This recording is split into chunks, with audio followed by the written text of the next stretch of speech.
Hello, thank you for letting me in.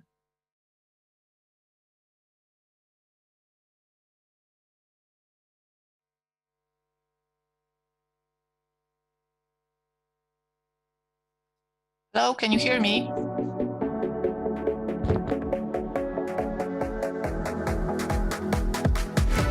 Okay, thank you.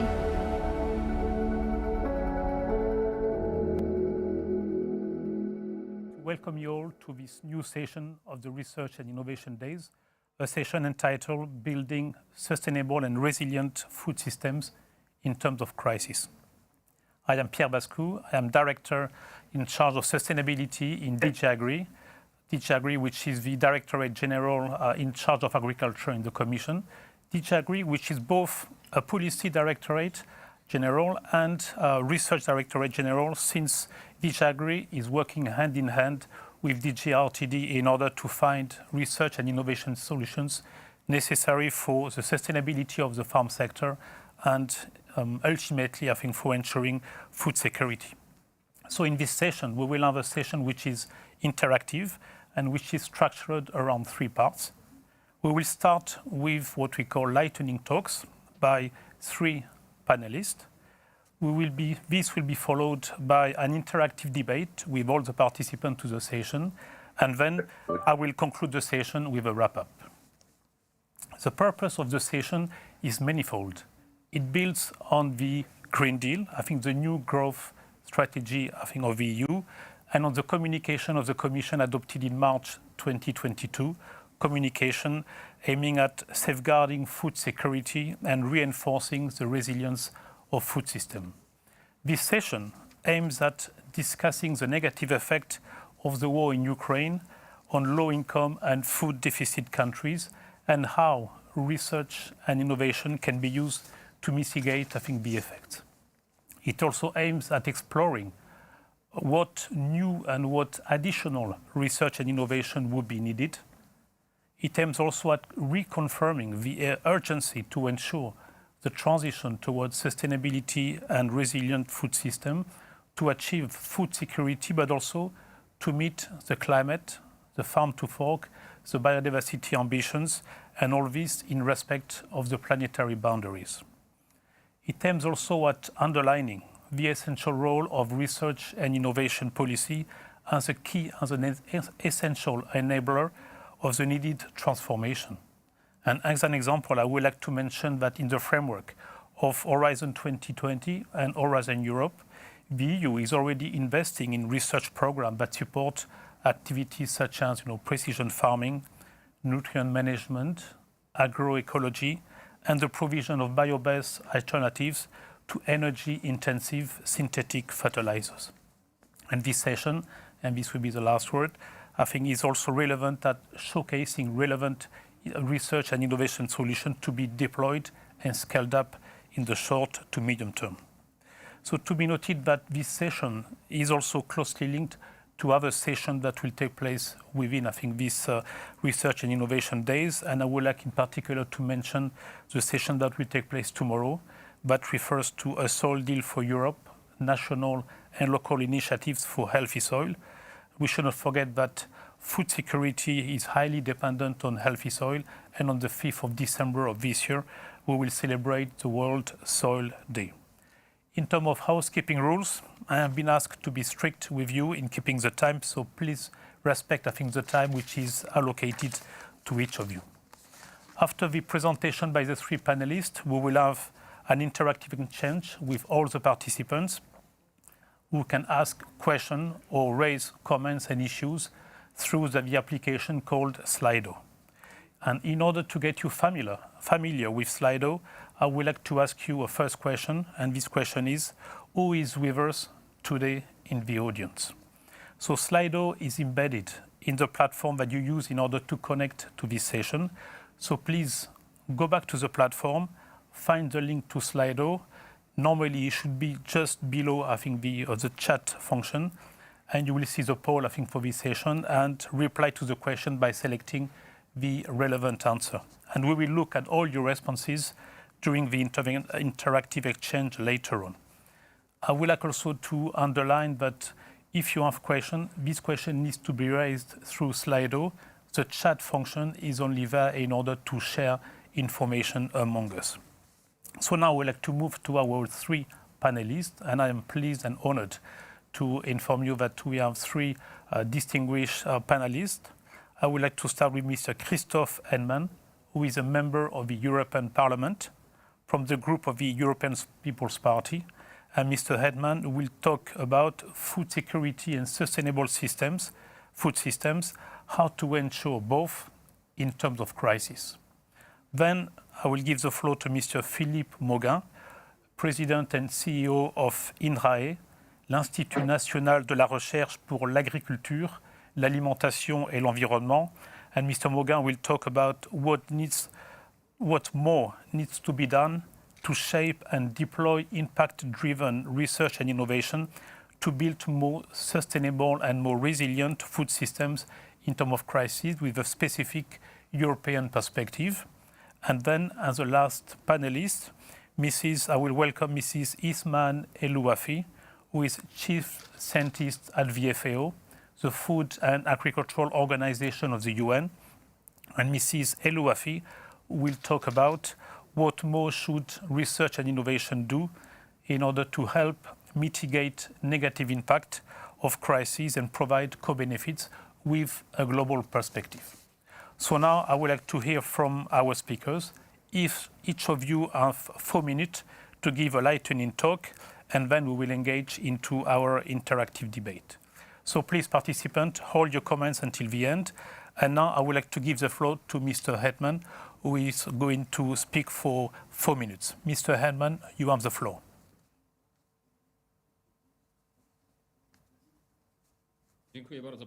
Thank you very much, Director. I would like to thank for the invitation. It is a valuable event. I would like to thank European Commission that the topic of food security is here. I'm sorry, interpreting is quite difficult because I have technical problems. I cannot hear the speaker.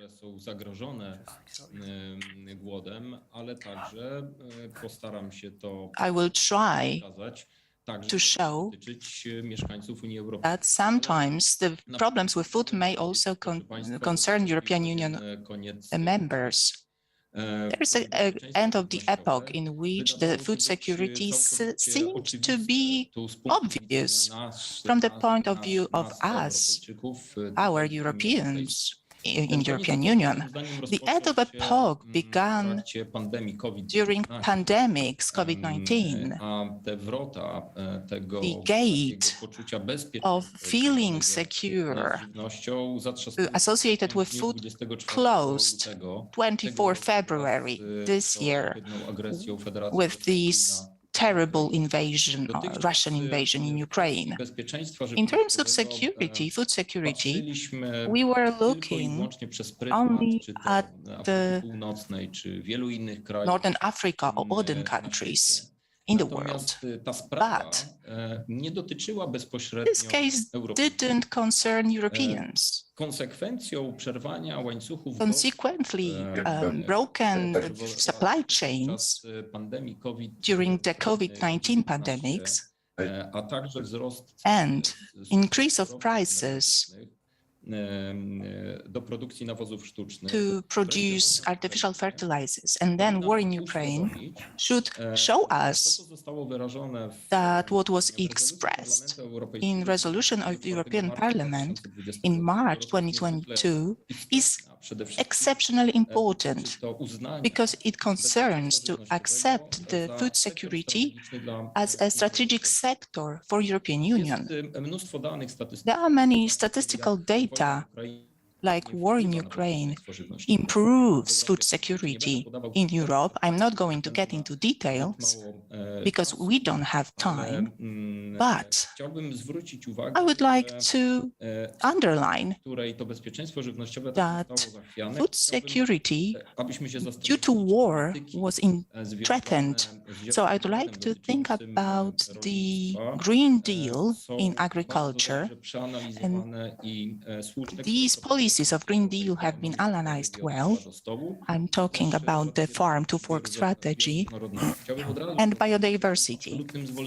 I would like to say that I am a proponent of Green Deal because many important policies are in the strategies, but we need to think that this is the good moment to implement such decisions. And if these decisions will be responsible or they won't have wrong consequences for consumers and for European economy.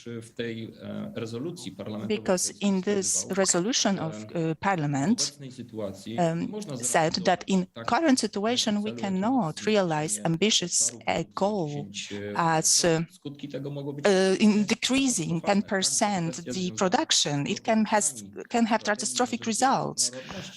It can also influence biodiversity. It's about decreasing the number of pesticides, artificial fertilizer.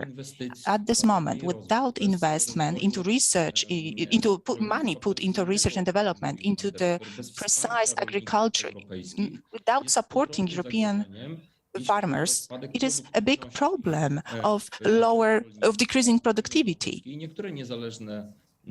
Some independent experts, you can confirm, expertise say that in some sectors, the production may be lower by 20%. In the last sentence, we need to learn in European Union that many different sectors have been brought out the European Union. You know the semiconductor situation.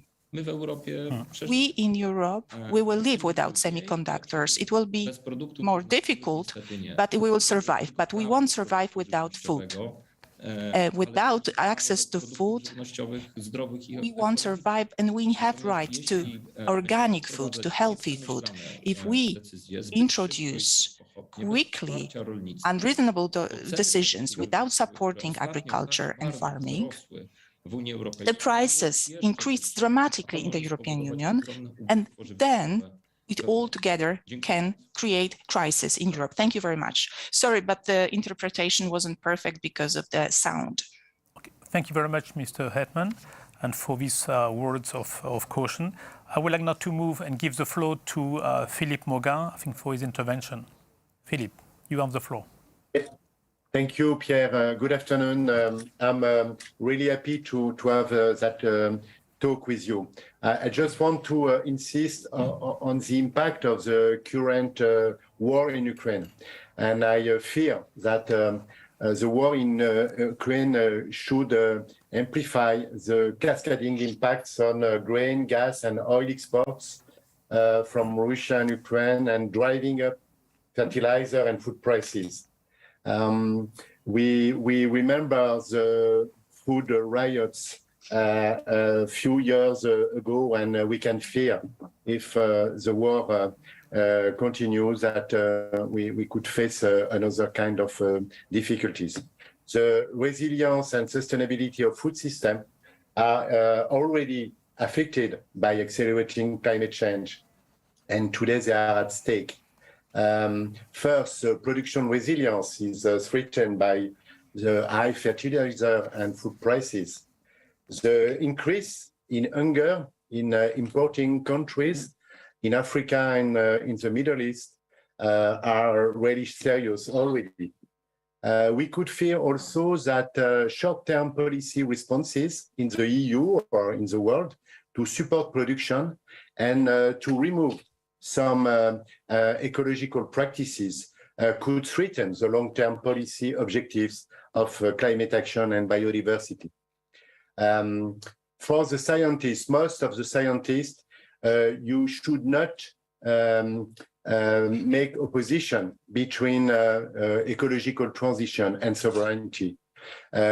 We have to combine food sovereignty and European sustainability.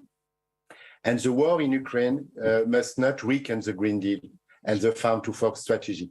On the contrary, we should accelerate the transition of our food system to achieve resilience and sustainability. Bringing the food system vision to the forefront has great potential to accelerate transition in food, in health, agriculture, energy, climate action, water and soil. That's the whole nexus that we have to consider in our research and innovation program. Hopefully, European Commission with Horizon Europe and Horizon 2020 has already developed tools to help these interconnecting challenges with the mission and the partnership. INRAE, as you know, Pierre is very much involved in that kind of tools with the soil deal mission, the Sustainable Food System Partnership, the Agroecology and Living Life Partnership. But I think in the near future, we should accelerate the demonstration and open innovation projects all over Europe and probably all over the world in a good connection with FAO. And I am happy to leave the floor to Isma, my colleague. Thank you very much, Philippe. And I would like now to give the floor, I think after the indication and the invitation from Philippe, I would like to give the floor to Isman Elouafi, I think, who is going to present us, I think, the global perspective, I think, from the FAO on this issue of building sustainable and resilient food system. Isman, you have the floor. Thank you very much, Pierre. So maybe let me just reiterate that really in terms of challenges, we are very much facing major challenges, as it was mentioned by the colleague. But when we look at the most pertinent challenges that we have in front of us, definitely on the top of the list, it's conflict, it's climate change, and it's pandemic. So when you look at it, climate variability and extreme became a reality. And we saw it last week in Nigeria and the floods, Pakistan, the fires in Australia, and what have you. And definitely those challenges comes together. That's the problem. It's not one alone. It's really the addition of one after another that always hit very hard, mostly the most vulnerable people. And when you look at it, the influence, it's really made much more difficult by high and persistent levels of inequality. We need to address inequalities because those inequalities are really getting us deeper and deeper in terms of food insecurity. And the SOFI this year shows us that in the number of 2021, we have 828 million people that go hungry to bed.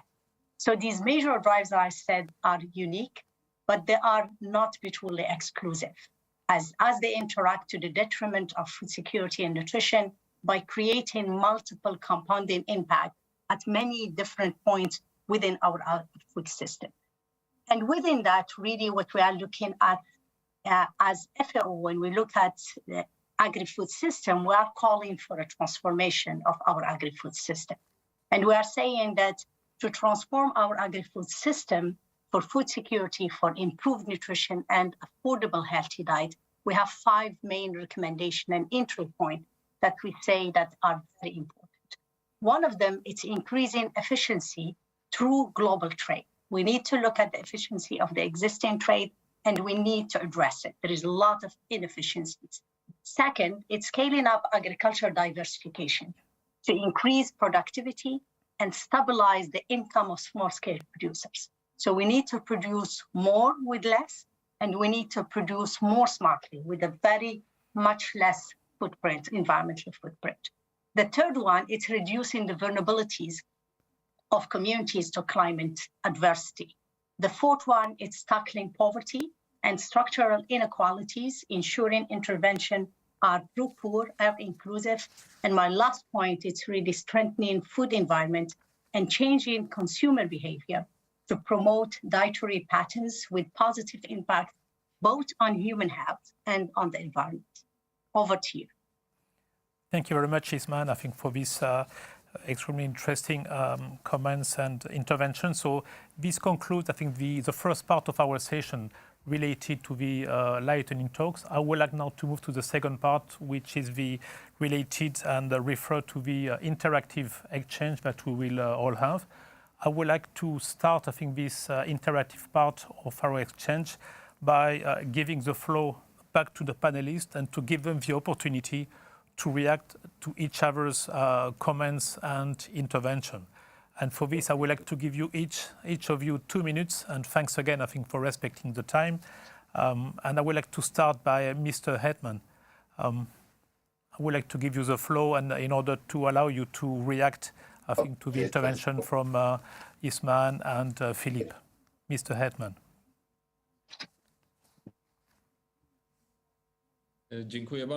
Thank you very much. Thank you for previous speakers, panelists contributed, and for what they said.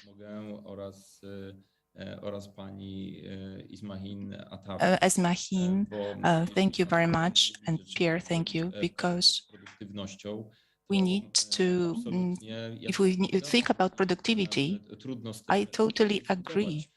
It's nothing to discuss. The same with artificial fertilizers production. We know exactly that due to natural gas, many production lines are not in the production, which will also influence the production of artificial fertilizers for farmers in European Union. And this is only one direction. We can quickly do it thanks to the Belarus and Russia, but we don't want to do it. We need to remember, we need to fill this gap as a European Union, because if we take into consideration that Ukraine and Russia had 30% of the global supply of wheat, 32% of barley, 17% of maize, 50% of oil, sunflower oil, we see the scale of the problem. We've never had a problem like that in terms of food security since many, many years ago. And here, European Union has a great role and a great task to do. And I agree with Ms. Owahi that climate change are important. We see climate change. We shouldn't even discuss about it, that climate change influences the security, food security. Of course, it's not only about lands outside European Union, because even now in Europe we had drought. So there is a threat to food security even in European Union. If we are talking about 7 billion people who are starving, if we compare it now to increasing food prices, this will even be higher. We want to reverse. We want to fight the poverty that Ms. Owahi mentioned. We want that these food products are available to everyone, that this is just a human right. It's not about food sources. It's not about food. It's also about ecology. So we need to be wise. We need to be reasonable to combine ecology with banking, with climate change, and also to do it in a way that the final consumer and farmers won't have many loss of profits because of that, much loss of profits because of that.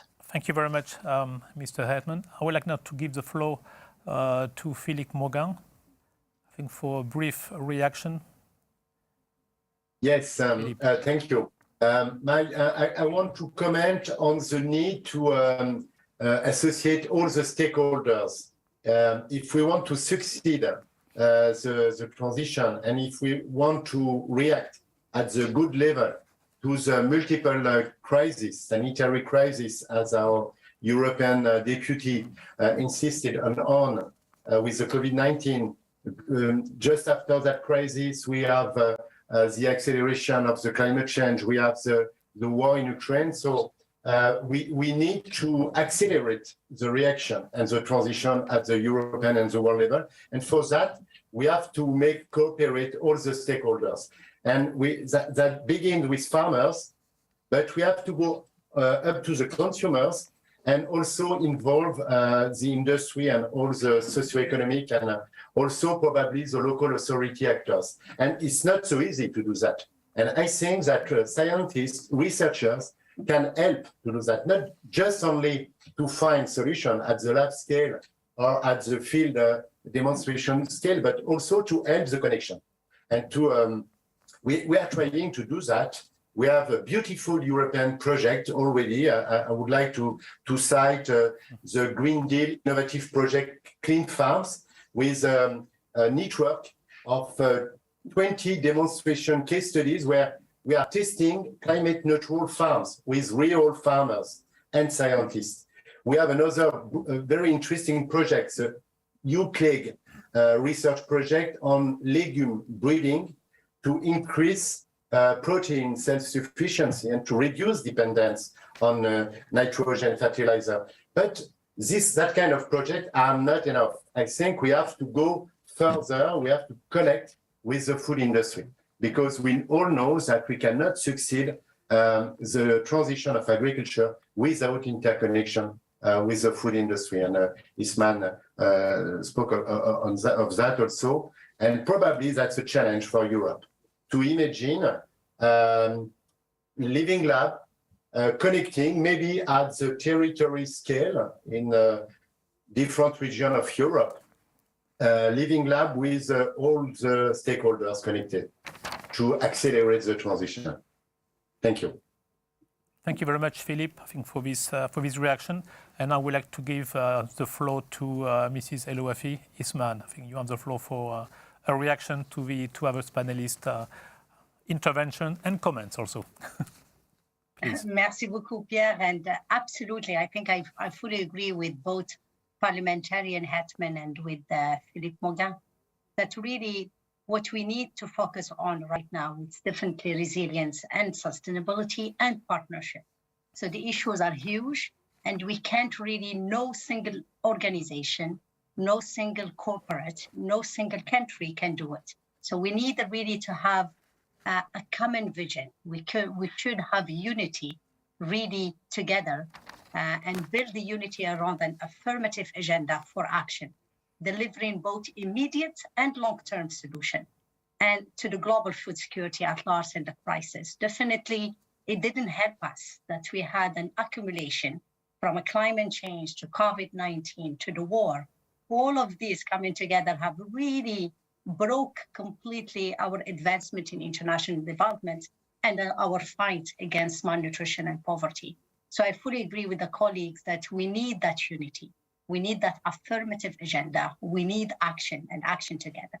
And I also agree with both colleagues that really programs like programs in the EU for Farm to Fork and the EU Biodiversity Strategy are very important. And we need really to harness science, technology, and innovation and use evidence and bring the scientists together, like Philippe said, bring the scientists together to find solution. And I would add to that that our solution should be multiple. So we have many challenges. The challenges are very complex, but the context is different. And because the context is different in every ecosystem, in every community, our solution should be adapted and a good fit for that ecosystem, for that cultural context.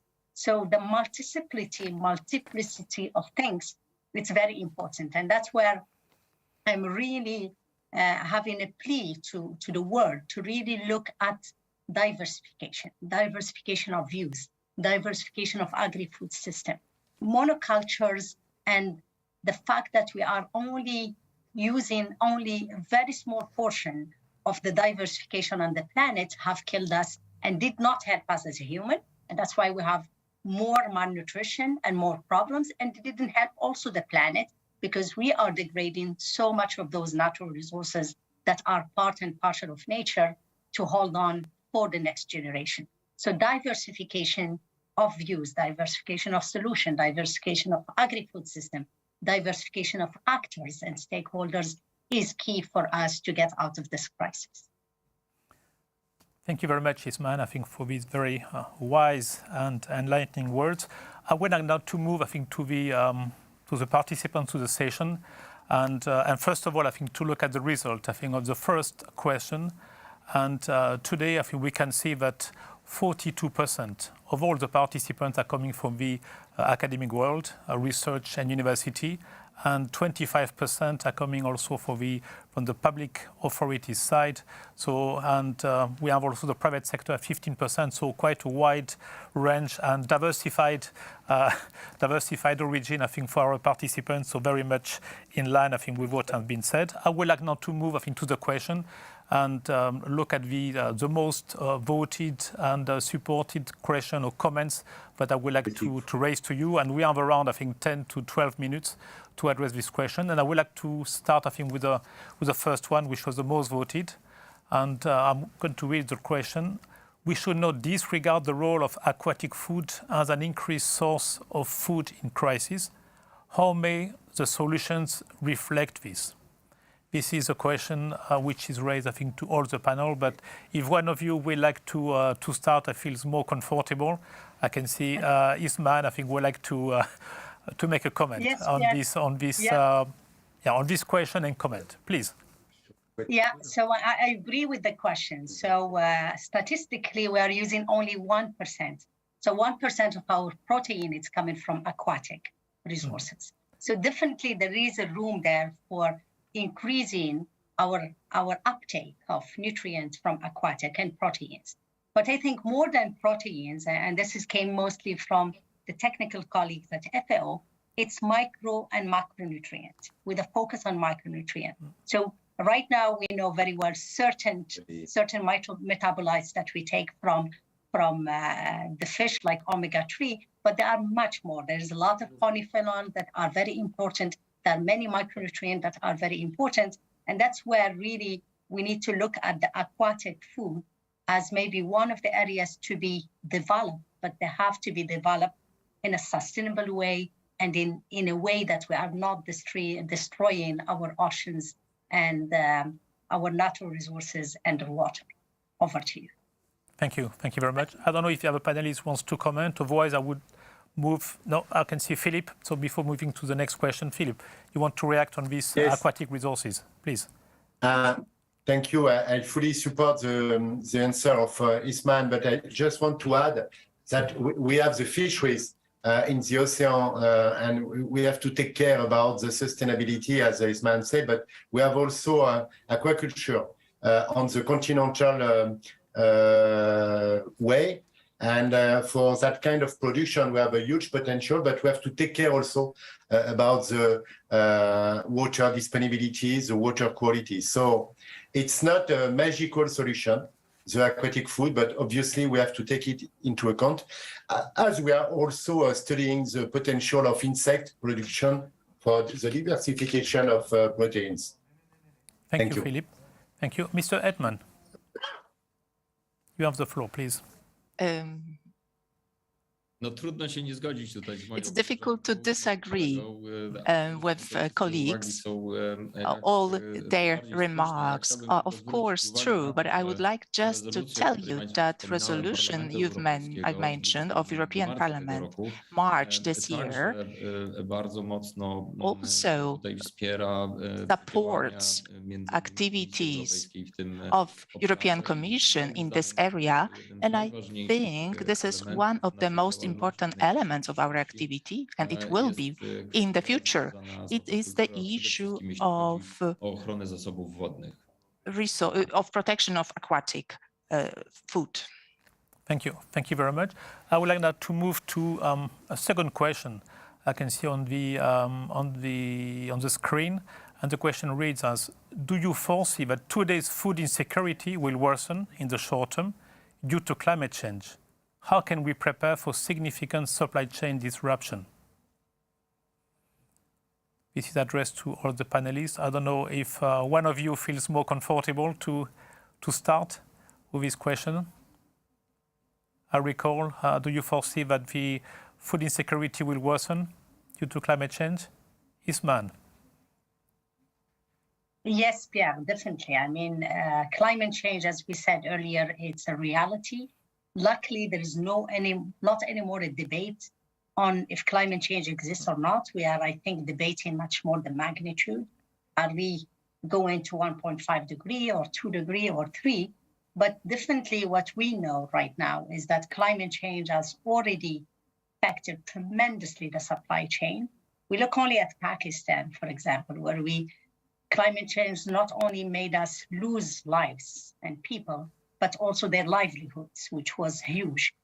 So definitely climate change going forward going to be more erratic and going to affect more and more agri-food system, including the supply chain, but also the production per se. And we need really to clearly talk about climate change adaptation. The mitigation is a must. We need to reduce our footprint to stay within the 1.5 degree. Right now we are in about 1 to 1.2 degree and see what's happening. The hurricane and the floods and the fires. So imagine how it's going to be at 1.5 and imagine how it's going to be at 2%, which is 2 degrees, which is the most probable one we have right now as scenario. So adaptation is a must, and adaptation should include varieties that have heat and drought tolerance, but also in our supply chain and the way we have the distribution of production. So look what happens with the war in Ukraine again. Yeah, sorry. Maybe I don't want to take the whole time. Over to you, Pierre, but definitely we need adaptation and we need to think about it seriously. Thank you very much, Isman. Philippe, you would like to react? Please. Yeah. Briefly, please. Yes, thank you. Yeah, it's the strategic topic for the next 10 years, because we don't have more than 10 years to adapt agriculture in the world to the climate change. And we have already begun to do that. We have a huge potential of diversities. We have collection of wheat, collection of wine grapes, collection of apple trees, and in rye, but also in the world. And we are already trying to select and to propose to the farmers varieties of species adapted to the new climate conditions. But that won't be enough. We will have also to make evolve the production system. So it's a huge effort. And as Isman said, we cannot choose between mitigation and attenuation. We have to do both in the same time. But we have tools. I want to be a little optimistic in that crisis situation, because research and biodiversity offer a set of solutions for the farmers today. But we don't have to lose time. We have to act now. Thank you, Philippe. Mr. Hetman, would you like to react on this question? Of course, yes. To respond to this question, I would like to say that today we have a problem associated with availability of food products due to climate change. I don't think that there's no one who disagree with that, because this process will be ongoing, will happen in the future. Unfortunately, climate change will very strongly negatively affect production of food and the productivity of farmers. But today, it is visible clearly what are our challenges and what will be our challenges. Because from my point of view, and I hopefully that you will understand me well, I'm not forgetting about climate change. The bigger problem is now war in Ukraine. Pandemics show us how easy it is to break the supply chain. So out of 300 elements of threats that we need to take today into account, we need to conclude. We need to take what's the most important, and we need to carefully conduct the process of climate change and also to make food resilient to other crises that we experience today and that we may experience in the future. Thank you very much, Mr. Hetman. We still have 1 minute or a bit less than 1 minute, I think, to address another question. So what I would like to propose is to raise to all of you, I think, a question, and I will ask you to answer in 30 seconds, very briefly. And I would like to take the question which is on the screen, which is, I would like to hear from you which must be the first connected action to happen in order to obtain more effective result to climate change. So what will be the first one that will be the most effective? Clearly, we need to have a comprehensive set of actions, but if there's one action that you can select, which one would it be? Isman. I can go first, Pierre. It's diversification. I think really the solution is in diversifying our agri-food system. So every ecosystem, be it aquaculture, fisheries, plant, animal, microbia, it's producing what the natural ecosystem allows us to produce. And we need to have policies to support that. The policies have to be aligned with nature. The policies have to be aligned with what the ecosystem can produce. Thank you, Isman. Mr. Hedman, and then Philip. In 30 seconds, please. These are innovation days, so I will tell you that what is the most important from my point of view is that through research and innovation, support farmers whenever possible. Thank you. Thank you very much. And Philip, what will be the action? You. Yeah, I support the proposal of Isman, diversification, but that gives me an opportunity to propose a second one, carbon farming. And carbon farming is a way to connect to agroecology, transition, and diversification. Okay, thank you very much. And thank you very much to all of you, I think, for your answers, I think, to this question. I think this is a short, R&I, session, so we need to be brief. And I would like now to stop, I think, this very interesting and very lively discussion and debate about, I think, the future food system. And from this, I would like to highlight, I think, a few key messages, at least, I think, what I tried to retain on my piece of paper. And we have heard that the current food crisis that has been triggered, I think, by the increased frequency and intensity of climate extremes, economic shock by the war in Ukraine, which have been very much underlined, is an important wake-up call, I think, for all of us in terms of food system. You panelists have also argued that we must increase our collective action, and I would like to underline the word, I heard several times the word partnership being used, but we need to increase our action, our partnership to transform the agri-food system and to accelerate, I think, the transition towards sustainability and resilience. And for this, science, new evidence and innovation, which was mentioned by Mr. Hedman, I think can help us to rethink and to adjust our policy to this new reality. It was also mentioned that an affirmative agenda should help us to deliver both immediate and long-term actions in order to address, I think, this global food security in view of ending food insecurity. This was very much underlined by Isman, I think, while addressing also inequality, which is something fundamental. Philippe, but it was also, I think, implicit in all the reaction, stress, I think, the need to tackle the interconnected challenges of food, of health, of climate, of energy, of water, soil, etc., but requires, an unprecedented level of systemic intervention and understanding.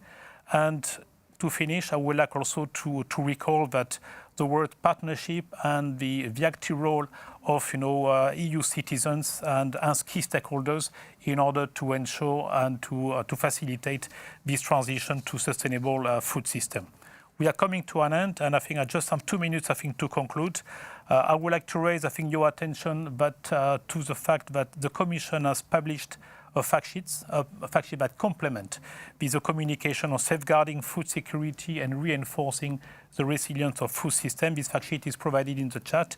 You have the link. I would like also to remind you that there will be other opportunities to engage with us, I think, on this question of food system. I would like to mention the Bioeconomy Conference on the 6th and 7th of October. I would like to mention the Agri Outlook Conference of the 8th and 9th of December of this year. It's an incontournable.